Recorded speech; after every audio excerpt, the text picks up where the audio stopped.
Hi, it's time for another verb of the day. Today's verb is manage. Let's take a look at some of the definition or the way that we use this verb. The first way you are likely to hear manage used is to mean to administer, run, or be in charge of something. For this particular definition, I think of somebody perhaps in charge of a particular business. Some people have a job of managing a restaurant, managing a bar, managing a store of some kind. Connected to this first definition, is the second one that means to supervise staff. So in my first examples, I was sort of implying that someone might be in charge of an entire operation, but sometimes to manage is really just to be in charge of a few individuals. So you might hear someone say, I manage this department. So I supervise the staff working in this area. A third way you'll hear manage used is to mean to administer and regulate resources. And here with resources, I want people to think of funds or money. So you will hear people talk about managing their money. So thinking about their spending, their saving, their investing, all of that can be connected to this third definition. A fourth way you might hear manage used is to mean to maintain control or influence over something. Sometimes people will talk about how they manage their emotions. We all feel many different feelings through the course of our days and weeks and months, right? And there might be times where you feel really, really angry. But what do you do with that? Do you start yelling and screaming and throwing things? Or do you take some deep breaths, maybe go for a walk, try and sort of release that anger? But if you're not yelling and screaming, then we would say you are managing maybe those strong feelings, those feelings of anger. A fifth way you'll hear manage used is to mean to succeed in doing, achieving, or producing something that's quite difficult. So I'm always really excited when I hear students say things like, I managed to pass the citizenship test. So much information, so many things to learn and memorize and to prepare yourself for. So they're succeeding in doing something that is not easy. You should know that manage is a regular verb. To make the progressive form of this verb, you need to drop the E and then add ing to form managing. The past tense and participle forms of this verb can be made by just adding our letter D, since this verb already ends in an E. Our base verb, manage, ends in a voiced sound. So this means that our past tense ending is just going to make a D sound. It should sound like this: managed, managed. Okay. Now, I have a few phrasal verbs for us to discuss. The first is to manage down. This particular phrasal verb is something you might hear if you work in project management, business in general. In my former career, I would hear about it and hear this term used. So when you are managing down, we're talking about how you supervise, how you work with workers that are kind of on a lower level within the company. So you might be their supervisor, their manager, their boss, have some sort of title like that. And we're really talking about the relationship and how communication and work kind of goes between these different levels.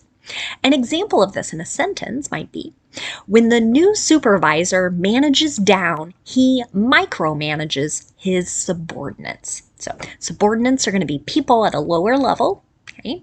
And here we're saying, oh, he's controlling too many details. He's maybe telling them too many things to do instead of just letting them do the particular job. Another phrasal verb you might encounter is to manage on. An example, or the meaning of manage on, is to cope or succeed in doing something. Usually it's with heavy odds against it being successful. So an example of this might be, he manages on just 4 hours sleep each night, but he's performing well. So here we're talking about someone who's getting very little sleep each night, but still seems to be succeeding. And many times, for most people, if you were getting that little amount of sleep, we would tend to think you're not going to be performing as well at work. But he might just be the exception here. The next phrasal verb we're going to discuss is to manage up. This is going to be the opposite of manage down. So when we manage up, we're talking about building a successful working relationship with our superiors or our supervisors, or sometimes our boss's boss. It might be going up a few levels. So an example of this, she should manage up, not just down, in her new role. So as people, again, kind of progress in their careers, start getting promotions, many times you have to prove, right? Not only can you get your team or your subordinates to perform well, but you've got to work on how you're communicating with the people above you and what kind of relationships you're building with them to sort of continue that sort of successful movement upwards. So again, if you're not in a business field, you might not encounter manage up as often. But if you're in a management role, then you are likely to hear this. The fourth phrasal verb we're going to discuss is to manage with. This means to be able to function or carry on with a smaller amount of something, or perhaps it's a fewer or a smaller number of people or resources. An example of this, we can manage with just 2 cashiers today. Okay, so maybe we have a store opening up. Not everyone has shown up. It's cold and flu season, so people are sick. But someone's like, you know what? Okay, we can carry on. We can still operate, even though we only have 2 cashiers. Now, the opposite of manage with is to manage without.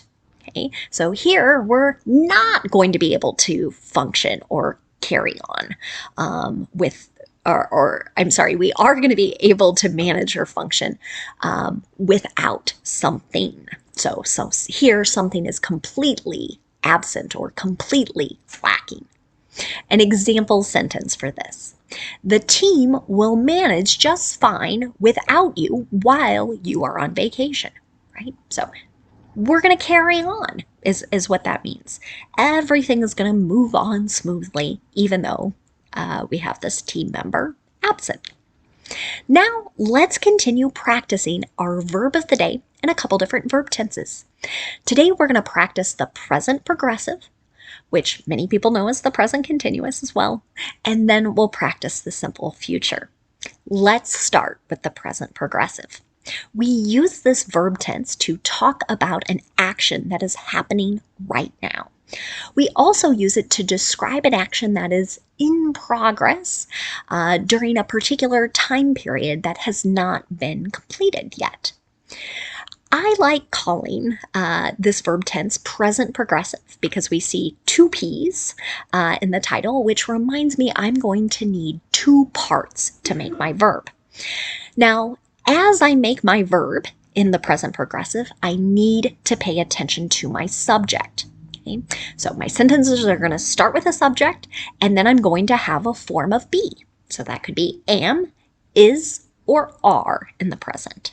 Okay? And that form needs to match the subject. After my present form of be, the second part of my verb is the ing form of the verb. You can see this in my example sentence. The advisors are managing these funds and have found solid investments to meet our objectives. Okay? So here's that definition about sort of controlling money, looking at our resources here. So advisors is plural. It's like having a subject of they. That's why you see ARER, that form of be in this sentence. Now, if you want to make a negative present progressive sentence, again, we start with our subject and we want our form of be to match that subject, but then you need to insert not before the ing form of the verb. Here's another example. This organization isn't managing risks very well. Okay, so here, kind of talking about how are they controlling, how are they supervising sort of things that could go wrong, the risk. Finally, let's look at making a yes or no question in the present progressive. To do this, we start with a form of be, whichever form matches our subject, and the subject comes next, then the ing form of the verb. Here's another example. Are they managing okay during this winter storm? Right? So here, kind of like, are they surviving? Are they staying warm? Do they have enough food? Maybe you were in an area of the country that lost power during one of these recent storms. That's sort of what we're asking in this particular question. Now let's talk about the simple future. Today we're going to practice using will. Will is very common as people are making predictions. They will also use will when they're making an offer or a promise. And the nice thing about using will in the simple future is that our structure is going to stay the same no matter what our subject is. So in the affirmative or our positive sentences, we're going to have our subject, then we're going to have will, and then the base verb. You can see that in my example. The new employee will manage the department's internship program. So here's the sentence that's talking about supervising.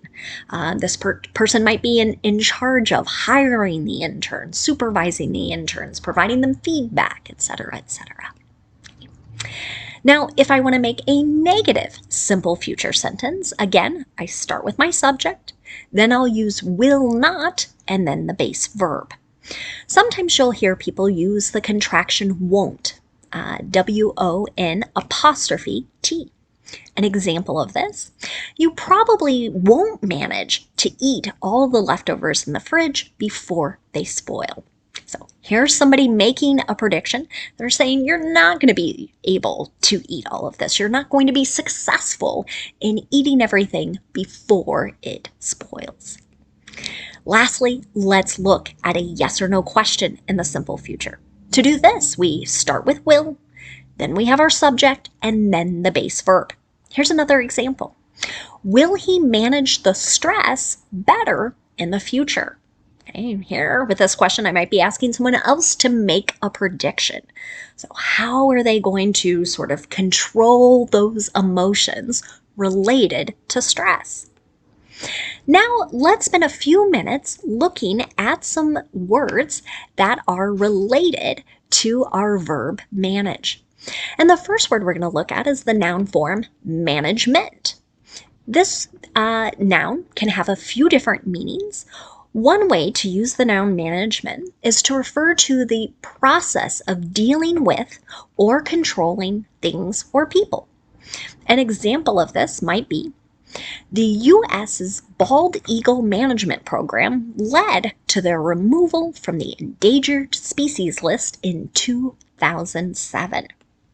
So this sentence might not make a great deal of sense if you're living outside of the United States, but our national bird for many years was dying and dying, and people were afraid it might become extinct. It might die out completely. So there's a specific program and hopes that these particular birds would flourish. And the management, the process of dealing and controlling the population of bald eagles led to them being removed from this endangered species list. A second way you'll hear the noun management used is a way to refer to a group of people who are in charge of running some company or organization. An example of this: management hasn't been very transparent about how the company is doing. Okay, so here, kind of saying, oh, the people in charge, they're not telling us. Is our company profitable? Are we making money? Are we doing a good job? Are things bad? Should I be looking for a new job? Okay. When we are talking about this group of people that are in charge of something, I still want you to note that even though we're talking about many people, we treat this noun as singular. So that's why you see management hasn't been. Okay. Third way to use the noun management is to refer to the treatment or control of certain diseases, injuries, or disorders. Let's look at an example of this in a sentence. We have new guidelines providing recommendations on the management of cancer-related pain. Okay. So this sentence I borrowed from a brochure and an organization who was talking about how do we treat people who have very severe pain as a result of their cancer treatment or the cancer itself. And so there you see another form of management being used. The last word we're going to look at today is the noun manager. This word can have a few different meanings. One would be to refer to the person who is responsible for controlling or administering something. An example of this: he's been the store's manager for 10 years. Right? Many times you're going to hear this used as a job title. Sometimes it might describe a certain department that one is a manager of, but not always. But generally, what it's implying with that title is you are responsible for some area or perhaps some group of employees. Another related way we hear the noun manager used is very specific to a person who controls the career of an entertainer, an athlete. So you might think singer, actor, etc. So an example of this: she thanked her manager when she won the award. Okay. Very common at award shows for many performers to thank people who help them identify projects, connect with other artists, etc. Okay. The last way you might encounter the noun manager being used is very specific to computers. So it might be referring to a program or a system that controls or organizes certain devices or processes sort of within the computer. An example of this: the new file manager has great features. And so sometimes those things are advertised as you're looking to upgrade to better or newer and improved equipment. Thanks so much for watching today's video. I hope you have a great day.